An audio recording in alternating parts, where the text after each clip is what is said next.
Hello everyone, in this video will discuss about Radha Kamal Mukherjee. और इनका time period जो है 1889 से 1968 तक है। इनका जन्म जो हुआ था बंगाल में हुआ था, इंडिया में। और ये फाउंडर है सोशल इकोलॉजी के। ये आप याद रखना बहुत इंपॉर्टेंट है। और ये डेवलप किए थे रीजनल सोशियोलॉजी को।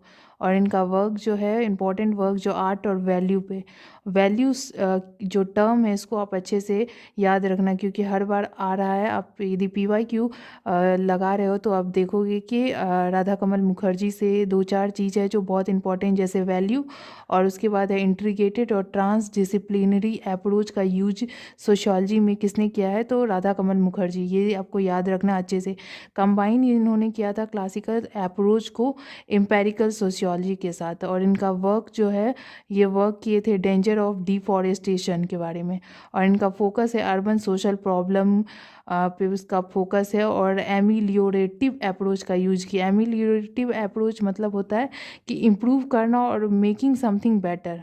इस अप्रोच के साथ उन्होंने अर्बन सोशल प्रॉब्लम का स्टडी किया था। और यूनिवर्सल और ह्यूमन सिविलाइजेशन का भी इन्होंने स्टडी किया था। और ह्यूमन सिविलाइजेशन को स्टडी में करने के दरमियान इन्होंने बोला कि 3 इंटर रिलेटेड लेवल हैं। पहला है बायोलॉजिकल इवोल्यूशन को देखना होगा, और साइको सोशल डायमेंशन को देखना होगा, और स्पिरिचुअल डायमेंशन को भी देखना होगा। और थ्योरी ऑफ वैल्यू बहुत इंपॉर्टेंट है। और इनका 4 इंपॉर्टेंट कैरेक्टरिस्टिक्स है जिसको आपको याद रखना है। बोलते हैं कि फैक्ट और वैल्यू को हम लोग सेपरेट नहीं कर सकते एक दूसरे से ह्यूमन इंटरेक्शन के दरमियान। और सेकंड है human needs are transform into social value and are internalize in the mind of member of society. ठीक है।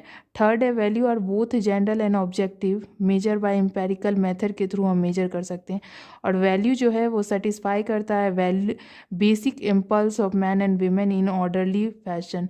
और इसके कुछ इम्पॉर्टेंट बुक है जिसको आपको याद रखना है। और स्पेशली आपको याद रखना है land problem of India.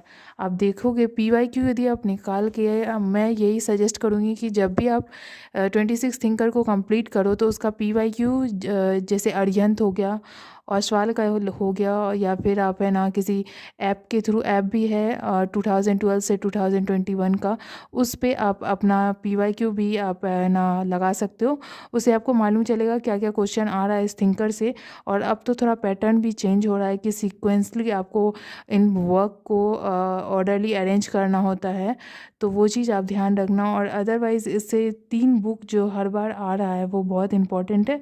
First है social structure of value, land problem of India, regional sociology, और आई थिंक एक बार आया था